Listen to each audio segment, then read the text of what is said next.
Good morning students. તો મેં આ પહેલાના લેક્ચરમાં તમને વાત કરી હતી કે જ્યારે અર્થ મેગ્નેટિઝમ જ્યારે આપણે સ્ટડી કરશું ત્યારે 3 ડાયમેન્શનલી બતાવવા માટે પ્રયત્ન કરીશ. કે દર વર્ષે હું જોઉં છું કે 2 ડાયમેન્શનમાં જ્યારે તમે જુઓ તો સમજવા મુશ્કેલી પડે છે. એટલે આપણો આ પ્રયત્ન છે કે જેથી કરી તમને સરસ રીતે સમજાય. અર્થ મેગ્નેટિઝમ. તો લાસ્ટ લેક્ચરમાં થોડીક આપણે વાત એવી કરી હતી, earth has magnetism because of inside the earth there is a molten material like nickel and iron. So when earth is rotating, at the same time this molten metal also rotates, and which gives electric current. And the electric current હોય તો it has magnetic moment, and because of that earth possesses the magnetic moment. હવે અર્થની અલગ અલગ જગ્યાએ મેં સમજાવવા માટે આ મેં લીધું છે આપણો ગ્લોબ. તો દરેક જગ્યાએ અર્થની કોઈ પણ સ્થાને તમે જાઓ તો ત્યાં આગળ મેગ્નેટિક ફિલ્ડ છે, અલગ અલગ છે, પણ એનો ઓર્ડર કેટલો છે તો 10⁻⁵ ટેસ્લાના ઓર્ડરમાં મેગ્નેટિક ફિલ્ડ છે, એટલું પાકું છે. બટ એક્ઝેક્ટલી દરેક જગ્યાએ કોન્સ્ટન્ટ નથી, so it varies.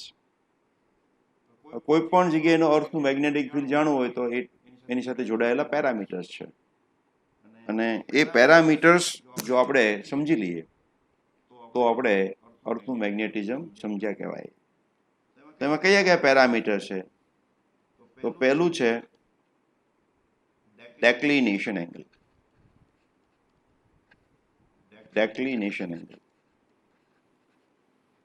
and it is different at different position. Second one is called deep angle.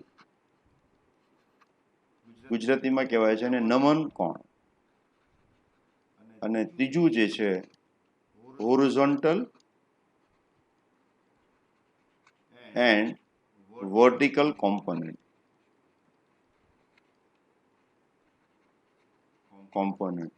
Horizontal ને કહેવાય છે સમક્ષિતિજ ગુજરાતીમાં. આ લેક્ચર મેં બંને લેંગ્વેજ માટે પ્રિપેર કર્યું, બે ભાષા વાપરું છું.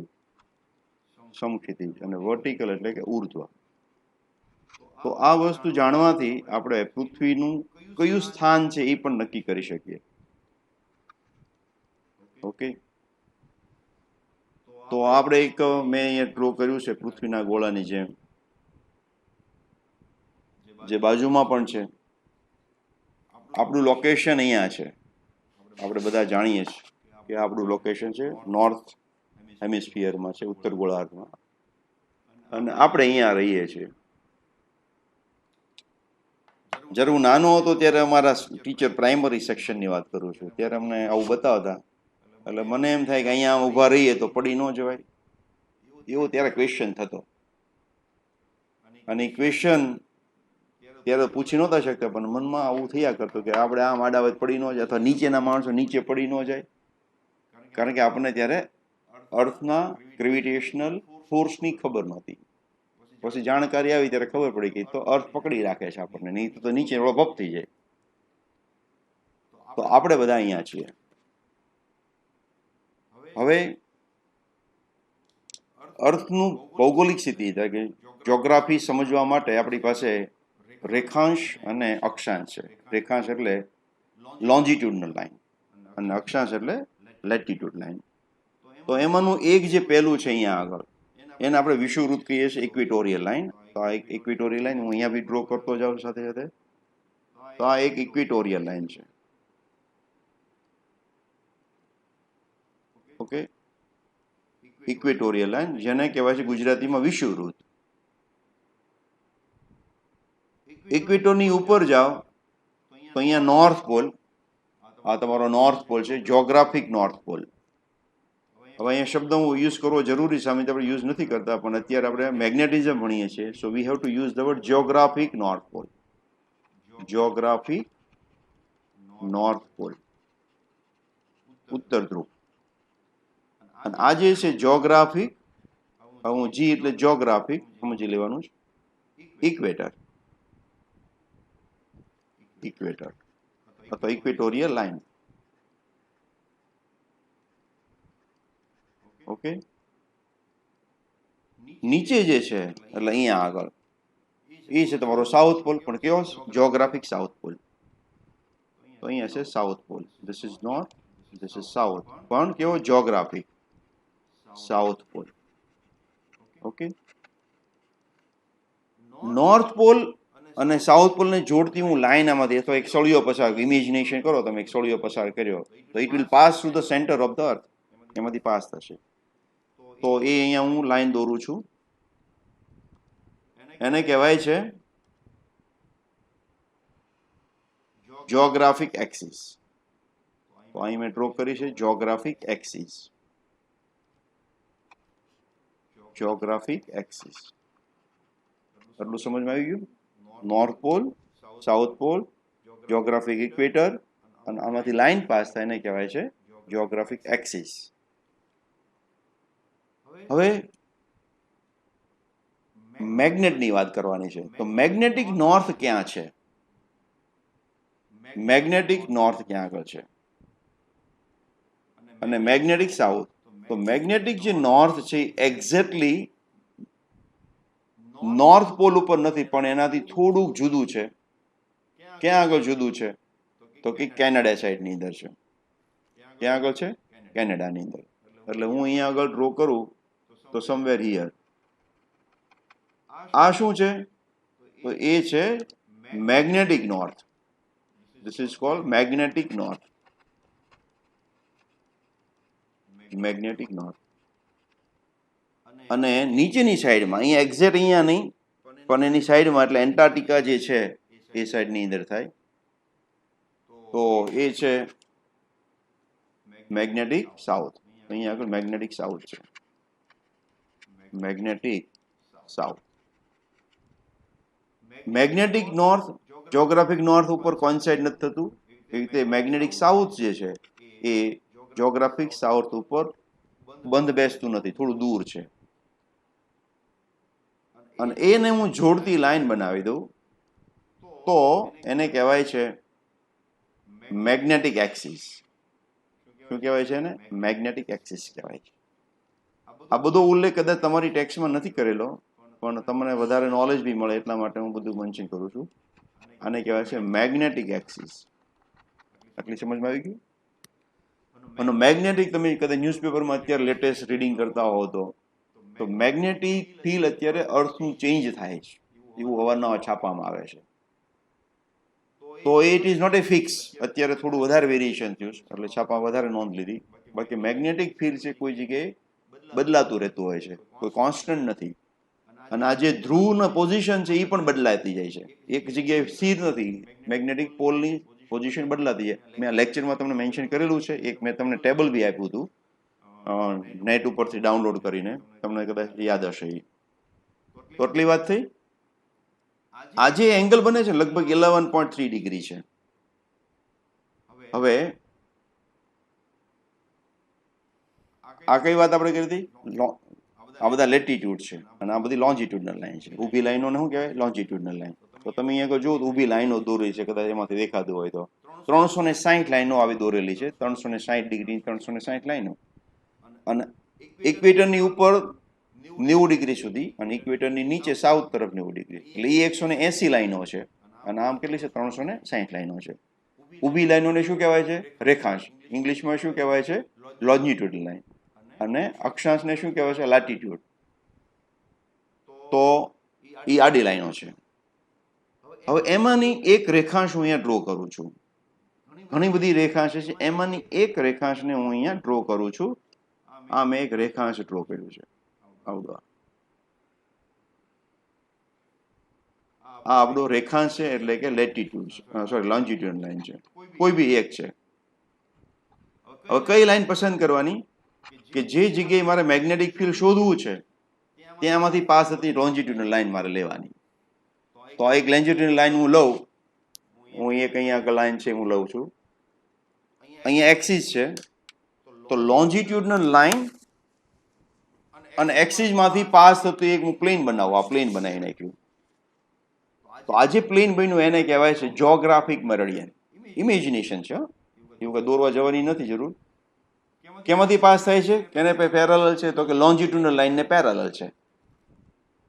અને ક્યાં સુધી તો કે એ અક્ષમાંથી પસાર થાય છે. ક્યાંમાંથી પસાર થાય છે? અક્ષમાંથી. તો આ જે સમતલ બન્યું એ સમતલને કહેવાય છે જોગ્રાફિક મેરિડિયન. તો હું અહીંયા આગળ ફિગરમાં ડ્રો કરું તો આ જે બને છે એને જોગ્રાફિક મેરિડિયન કહેવાય. અહીંયા ભલે તરબૂચની શીર જેવું લાગે છે તમને, પણ એ આખું બહાર નીકળી જાય એવું નથી. બહાર કાઢી શકાય. આજે મેં બતાવ્યું છે મુજબ. તો એને કહેવાય છે જોગ્રાફિક મેરિડિયન. જી એટલે કે જોગ્રાફિક, એમ એટલે મેરિડિયન. મેરિડિયન આટલું સમજમાં આવ્યું? જોગ્રાફિક મેરિડિયન થઈ ગયું. હવે આ જે રેડ લાઇન છે અહીંયા આગળ એને આપણે શું કીધું? Magnetic axis. અહીંયા છે નોર્થ પોલ છે, અહીંયા આગળ સાઉથ પોલ છે. હવે તમને ખાસ નોંધજો કે જે બાજુ મેગ્નેટિક નોર્થ છે, જે બાજુ મેગ્નેટિક નોર્થ છે ત્યાં આગળ ખરેખર મેગ્નેટનો સાઉથ છે. અર્થનો મેગ્નેટિક સાઉથ કહેવાય. કારણ કે મેગ્નેટિક ફિલ્ડ લાઇન નીચેથી આવીને ઉપર જાય છે આ રીતે. હા, આવી રીતે મેગ્નેટિક ફિલ્ડ લાઇન છે, ઉપરથી આમ જાય છે. તો આપણે જાણીએ છીએ કે હંમેશા મેગ્નેટિક ફિલ્ડ લાઇન કેમાંથી બહાર નીકળે? તો it coming out from the north and enters in the south. So where we have magnetic south of the earth, ત્યાં આગળ અર્થનો મેગ્નેટિક નોર્થ પોલ છે. રિમેમ્બર, આવું પહેલેથી આપણે ટેવ પાડી દીધી છે. એટલા માટે તેમાં શું, જ્યારે આપણે એક્સપેરિમેન્ટ કરતા હતા અને ધારો કે આ 12 મેગ્નેટને મેં ટીંગાડ્યું ફ્રીલી ફરીએ કે એમ, તો એ ફરીને એક જગ્યાએ સ્થિર થઈ ગયું. આ મેગ્નેટનો નોર્થ પોલ છે. તો જે બાજુ મેગ્નેટનો નોર્થ પોલ ગયો ને એને આપણે મેગ્નેટિક નોર્થ કહી દીધો અર્થનું. જે બાજુ 12 મેગ્નેટનો નોર્થ ગયો એ બાજુને આપણે શું નામ આપી દીધું? Magnetic north of the earth. પણ આપણે બધા જાણીએ છીએ નોર્થ કઈ બાજુ એટ્રેક્ટ થાય? તો સાઉથ તરફ. તો ખરેખર અર્થનો એ શું છે? સાઉથ પોલ છે, મેગ્નેટિક સાઉથ પોલ છે. Don't confuse in that way. તો આ વાત થઈ. હવે આમાંથી આને જે હું લંબ દોરું એક લાઈન, તો એને કહેવાય છે મેગ્નેટિક ઇક્વેટોરિયલ લાઈન. તો હું મેગ્નેટિક ઇક્વેટોરિયલ લાઈન દોરી કાઢું છું અહીંયા આગળ અર્થની અંદર. આ ગોળો ગ્લોબ છે એમાં પણ દોરી આપણે. તો આ જે આપણે ઇક્વેટર કીધું જોગ્રાફિક, પણ આવી રીતે તમે કરો. અહીંયા આગળ લાઈન છે એટલે આમ થશે, અહીંયાથી પાસ થશે, આમ આ રીતે પાસ થશે, આ રીતે પાસ થશે. એટલે જે જોગ્રાફિક ઇક્વેટર છે અને મેગ્નેટિક ઇક્વેટર છે એ બે જગ્યાએ કટ થશે. આવી રીતે થાય, એક અહીંયા કટ થાય, પછી નીચેથી પાછું અહીંયા આવશે, એકવાર અહીંયા કટ થશે. બે જગ્યાએ કટ થાય. કોણ? મેગ્નેટિક ઇક્વેટર અને જોગ્રાફિક ઇક્વેટર બે જગ્યાએ કટ થાય. મેં કીધું એક લાઈન ઉત્તર ગોળાર્ધમાં શરૂ થઈ દક્ષિણ ગોળાર્ધમાં જતી હોય, પછી ઉત્તર ગોળાર્ધમાં તેને આવવું જ પડે નોર્થ હેમિસ્ફિયરમાં. તો બે જગ્યાએ કટ થશે. ઓકે. હવે મેગ્નેટિક ફિલ્ડ લાઈનનું અર્થની કોઈ લઈ લો. અહીંથી આમ મેગ્નેટિક ફિલ્ડ લાઈન છે, આમ ધારો કે અહીંયાથી આમ છે, અહીંયાથી આમ. જરૂરી આમ હોય તે, પણ એમાંની એક હું દોરું છું અહીંયાથી આમ. તો આ જે લાઈન છે એમાંથી પાસ થતું હું એક સમતલ લઉં આવી રીતે, તો એને કહેવાય છે મેગ્નેટિક મેરિડિયન. અને આવી રીતે લઉં તો શું કહેવાય? Magnetic meridian, geographic meridian. આને કહેવાય જોગ્રાફિક મેરિડિયન, આને કહેવાય મેગ્નેટિક મેરિડિયન. મેગ્નેટિક ફિલ્ડ લાઈનમાંથી પાસ થાય ને મેગ્નેટિક મેરિડિયન, અને લોન્જિટ્યુડનલ માંથી પાસ થાય એને કહેવાય જોગ્રાફિક મેરિડિયન. અગેન રિપીટ કરું, મેગ્નેટિક ફિલ્ડ લાઈનમાંથી પાસ થાય એને મેગ્નેટિક મેરિડિયન, અને લોન્જિટ્યુડનલ લાઈનમાંથી પાસ થાય એને કહેવાય છે જોગ્રાફિક મેરિડિયન. તો બે વાત થઈ ગઈ. તો જોગ્રાફિક મેરિડિયન મેં વાત કરી દીધી. અહીંયા હું દોરી કાઢું છું મેગ્નેટિક મેરિડિયન. તો મેગ્નેટિક મેરિડિયન દોરવા માટે હું આ એક મેગ્નેટિક ફિલ્ડ લાઈન છે. ઓકે. તો આ જે બન્યું એને શું કહેવાય છે? મેગ્નેટિક મેરિડિયન કહેવાય છે. Magnetic meridian. અને આ જે મેગ્નેટિક ફિલ્ડ લાઈન છે, મેગ્નેટિક ફિલ્ડ લાઈન. યાદ રાખજો, મેગ્નેટિક ફિલ્ડ લાઈન અને મેગ્નેટિક ફોર્સ લાઈન બે એક નથી, પણ electric field line electric force line બે સેમ છે. જે ડાયરેક્શનમાં ચાર્જને ફોર્સ લાગે તો એને ફોર્સ લાઈન કહેવાય, અને જે બાજુ પોલને ફોર્સ લાગે એને ફોર્સ લાઈન કહેવાય. પણ એ હંમેશા ફિલ્ડ લાઈનને પરપેન્ડિક્યુલર હોય. તો અહીંયા બંને એકબીજા પર ઓવરલેપ થતી હોતી નથી. તો આટલી વાત થઈ. તો હવે કોઈ પણ પોઝિશન જ્યારે અહીંયા આપણે ઇન્ડિયામાં છીએ, તો અહીંયા આગળ મારે ડેક્લિનેશન કેટલું છે મારે જોવું છે. તો અહીંયા આગળથી એક શું થાય છે, રેખાંશ પસાર થાય છે, લોન્જિટ્યુડ લાઈન પાસ થાય છે, અહીંયાથી ફિલ લાઈન પસાર થતી છે, અહીંયાથી ફિલ લાઈન પસાર થતી છે. તો આ એક સમતલ અને આ બીજું સમતલ, અથવા તો આ મેગ્નેટિક ફિલ્ડ લાઈન અને આ લોન્જિટ્યુડ લાઈન, એની વચ્ચેનો ખૂણો બન્યો. આ એક આમ છે ને બીજું આમ છે, તો અહીંયા ખૂણો બનશે. તો એ જે ખૂણો બને છે એને કહેવાય છે ડેક્લિનેશન. તો આપણે લખીએ કે angle between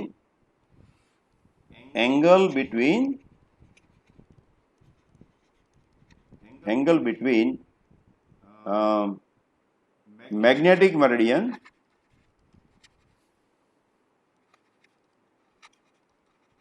and geographic meridian is called declination. એટલે કે મેગ્નેટિક મેરિડિયન અને જ્યોગ્રાફિક મેરિડિયન વચ્ચેના ખૂણાને શું કહેવાય છે? ડેક્લિનેશન. આટલું સમજમાં આવ્યું? એને કહેવાય છે ડેક્લિનેશન. હવે દિલ્હી પાસે જો ડેક્લિનેશન જોઈએ તો કંઈક 0 ડિગ્રી ને 34 મિનિટ જેવું છે, અને જો આપણે બોમ્બે પાસે જોઈએ તો 0 ડિગ્રી 48 મિનિટ છે. એટલે આમ તો બહુ ઓછો ખૂણો છે ડેક્લિનેશનનો, પણ દરેક સ્થાને કેવું હોય છે? જુદું જુદું હોય છે, એટલું પાકું હોય છે. તો આ વાત થઈ ડેક્લિનેશનની. હવે બીજી વાત આપણે કરવાની હતી ડીપ એંગલની. તો ડીપ એંગલ કોને કહેવાય? ડીપ એંગલ તો હું એક એક્સપેરિમેન્ટ કરું છું. અહીંથી મેં દોરી સાથે મેં એક મેગ્નેટ ટીંગાડ્યું છે વચ્ચે એક્ઝેક્ટ સેન્ટરમાં. તો મારું મેગ્નેટ આમ રહેવું જોઈતું હતું, હું સાઈડમાં બતાવું આમ રહેવું જોઈતું હતું, પણ એ સહેજ નમી જાય છે. સમક્ષિતિજ રહેવાને બદલે સહેજ નમી જાય છે. હવે નમન અલગ અલગ જગ્યાએ જુદો જુદો હોય.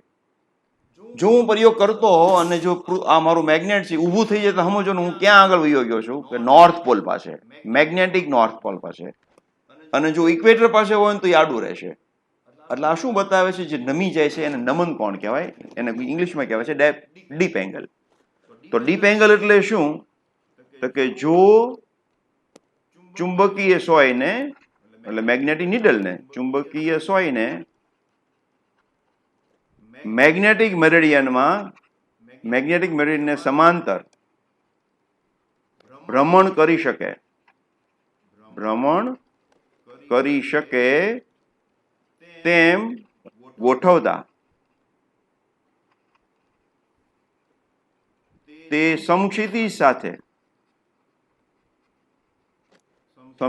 સાથે જે કોણ બનાવે છે તેને ડીપ એંગલ કહે છે, અથવા તો નમન કોણ કહે છે. સમજો ખાસ. તો અહીંયા મારે ભારતમાં મારે પ્રયોગ કરવો છે, ગુજરાતની અંદર જ તે. તો ગુજરાતમાં જે જગ્યાએ મારે પ્રયોગ કરવો છે ત્યાં આગળ એક મેગ્નેટિક ફિલ્ડ લાઈન પાસ થતી છે, એટલે આ મારું મેગ્નેટિક મેરિડિયન થઈ ગયું. હવે મારે સોયને અહીંયા રાખવાની. આમ એ તો આપણે અહીંયા લાગે આમ ત્રાસી છે, ખરેખર તો આ બધું સીધું જ છે, આ ભાગ ઉપર છે આપણી. તો સોય આમ રહેવાને બદલે આમ ત્રાસી થઈ જાય છે. તો આ જે ખૂણો બન્યો ને એ ખૂણાને શું કહેવાય? ડીપ. સમજમાં આવ્યું? જો હું અહીંયા પ્રયોગ કરું ને તો એ આવી રીતે રહેશે, એટલે કે 90.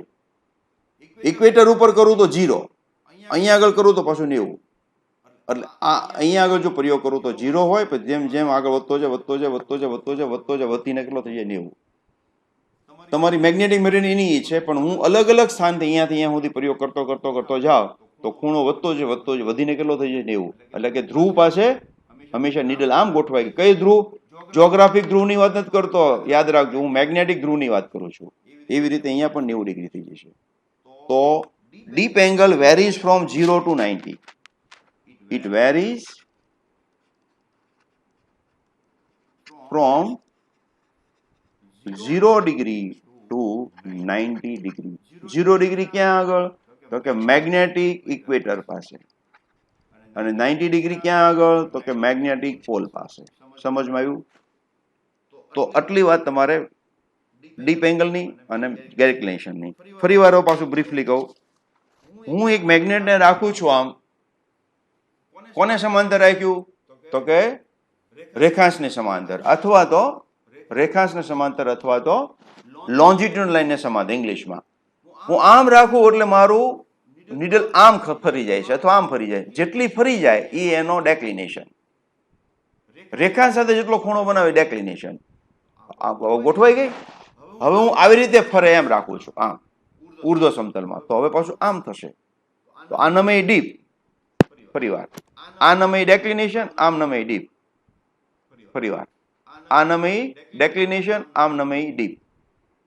ખબર પડી? એટલે સમક્ષિતિજમાં જેટલી ફરે એ ડેક્લિનેશન, ઉર્ધ્વમાં ફરે તે ડીપ. સમક્ષિતિજમાં ફરે તે ડેક્લિનેશન, ઉર્ધ્વમાં ફરે તે ડીપ. જો તમારે ડીપ એંગલ જાણવો હોય તો તમારી નીડલને મેગ્નેટિક મેરિડિયનમાં ફરવા દેવાની, નહીતર ડીપ ખોટો આવે. જો ડીપ મારે માપવો હોય તો નીડલ ક્યાં ફરવા દેવાની? મેગ્નેટિક મેરિડિયનને સમાંતર. અહીંયા મેગ્નેટિક મેરિડિયન હોય તો એને સમાંતર, તો એ સાચો ડીપ આપશે. અહીંયા મેગ્નેટિક મેરિડિયન હોય તો અહીંયા મારે પ્રયોગ કરવાનો, અહીંયા પ્રયોગ કરવા જઈએ તો ખોટો જવાબ આવશે. શા માટે એની આપણે પછી ચર્ચા કરશું, પણ ખોટો આવે. આટલી વાત થઈ. તો હવે હું એને એક બીજી આકૃતિ દ્વારા બધું સમજાવવા માંગુ છું. તો એના માટે મેં એક આકૃતિ નાનકડી તૈયાર કરી છે. આ બોક્સ છે, આ બતાવે છે તમારો નોર્થ, બતાવે છે સાચો નોર્થ, ટ્રુ નોર્થ. આ જ્યોગ્રાફિક નોર્થ છે અહીંયા આગળ. એટલે મેં આમ બતાવ્યું છે, આમ નોર્થ રાખું એટલે તમને આઈડિયા આવે. આ નોર્થ બતાવ્યું છે મેં, બરાબર. હવે આ નીડલને હું રાખું, નીડલ થોડીક આમ જાય છે, કઈ બધું રાઈટ સાઈડની અંદર. તો રાઈટ સાઈડની અંદર હું અહીંયા ફિગરમાં બતાવી દઉં છું, થોડો ખૂણો બનાવે છે. તો આ શું બતાવે? સોરી,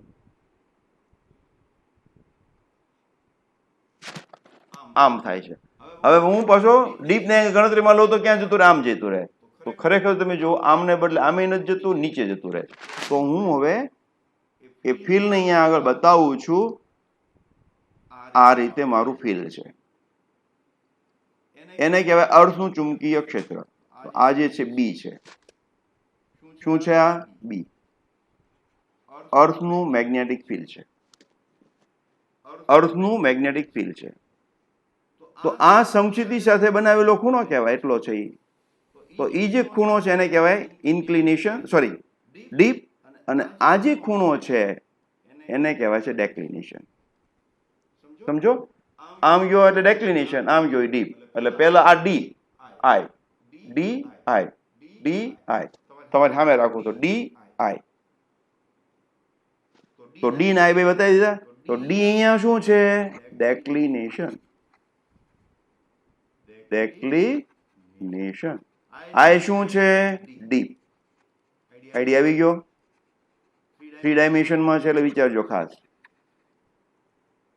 એટલે સાચા નોર્થ સાથે બનાવેલો ખૂણો આમ જવાનું એટલે ડેક્લિનેશન આવ્યું, પછી પછી ખોવાય નીચે જશે, એ ડીપ આવશે. તો હવે આ જે બી છે એના બે ઘટકો બનશે. એક ઘટક મારો કયો બનશે? તો કે સમક્ષિતિજ ઘટક બનશે. તો સમક્ષિતિજ ઘટક હું આ લઈ લઉં અહીંયાથી આમ, અને ઉર્ધ્વ ઘટકને હું લઈ લઉં નીચે. હવે આ જે છે એને કહેવાય છે હોરિઝોન્ટલ કોમ્પોનન્ટ HE, અને આને કહેવાય છે વર્ટિકલ કોમ્પોનન્ટ ZE. તો છે HE શું છે? Horizontal component. હોરિઝોન્ટલ એટલે હું સમક્ષિતિજ, હોરિઝોન્ટલ કોમ્પોનન્ટ. અને ZE is called vertical component, vertical component. Okay, so we can find horizontal component, vertical component from BE. So you can see that these are the two components. This is our vector B. So we can write HE is equal to, it is near side of I. So you can write BE cos I, and ZE is equal to BE sin I. તો આ બે તમારા component થઈ ગયા. And also you can write that BE is equal to root of HE square plus ZE square. થશે કે નહીં એવું? તો we can say that at, હું એમ કહું ઇક્વેટર પાસે ZE is equal to 0 અને HE is equal to B થઈ જશે. કેમ? તો કે ZE ની, what is the formula of ZE? ZE is equal to BE sin I, and here I is 0. અહીંયા I કેટલો હોય છે? 0 હોય છે. તો ZE is 0, And what is HE? So HE is equal to BE cos I. I is equal to 0 is 1. So it is at the equator. And if you see at the pole, so I is equal to 90 degrees. So this become B and this becomes 0. And જો I is equal to 45 degree હું લઉં તો ત્યાં આગળ ZE is equal to શું થઈ જશે? ZE is equal to થઈ જશે HE. ZE is equal to HE means I is equal to 45 degree. 45 degree બે સરખા થાય. તો અહીંયાથી હું શરૂ કરીને ઉપર જાઉં એટલે મારો ડી વધતો જ વધીને 0. અહીંયાથી જે હું નીચે જાઉં તો વધતો જાય વધીને કેટલો થાય? 90. કોઈ જગ્યાએ અહીંયા આગળ કોણ મેક્સિમમ હશે? તો અહીંયા આગળ મેક્સિમમ છે ઓરિજિનલ કોમ્પોનન્ટ HE અને અહીંયા આગળ કોણ મેક્સિમમ હશે? Vertical component ZE. કોઈ જગ્યાએ બે સરખા થશે ત્યાં આગળ ડીપ હશે તમારો 45 ડિગ્રી. બરાબર છે? તો આ છે અર્થનું મેગ્નેટિક ફિલ્ડ. ફરીવાર તમને પાછું એકવાર શોર્ટમાં કહી દઉં છું. અર્થ આપણું છે ઊભી લાઈનોને આપણે શું કીધું? લોન્જિટ્યુડનલ લાઈન. ઇંગ્લિશમાં એને કહેવાય છે ગુજરાતીમાં કહેવાય છે રેખાંશ અને આડી લાઈનોને કહેવાય છે અક્ષાંશ. ઇંગ્લિશમાં કહેવાય છે લેટિટ્યુડ. આ ઇક્વેટોર લાઈન, અહીંયા આગળ ઉત્તર ધ્રુવ, અહીંયા આગળ દક્ષિણ ધ્રુવ. જ્યાં આગળ ઉત્તર ધ્રુવ છે ત્યાં આગળ મેગ્નેટિક ઉત્તર ધ્રુવ નથી, એ સાઈડમાં છે. અને જ્યાં આગળ દક્ષિણ ધ્રુવ ત્યાં નથી પણ એની સાઈડમાં છે. તો એ જે સ્થાનના ફેરફારને કારણે મેગ્નેટિક ફિલ્ડ લાઈન અને લોન્જિટ્યુડ લાઈન વચ્ચે કોઈ એંગલ બને, એ એંગલને કહેવાય છે ડેક્લિનેશન. બરાબર? તો આ એક અર્થના મેગ્નેટિક ફિલ્ડની આપણે વાત કરી. તો અહીંયા આપણે રોકીએ છીએ. Thank you.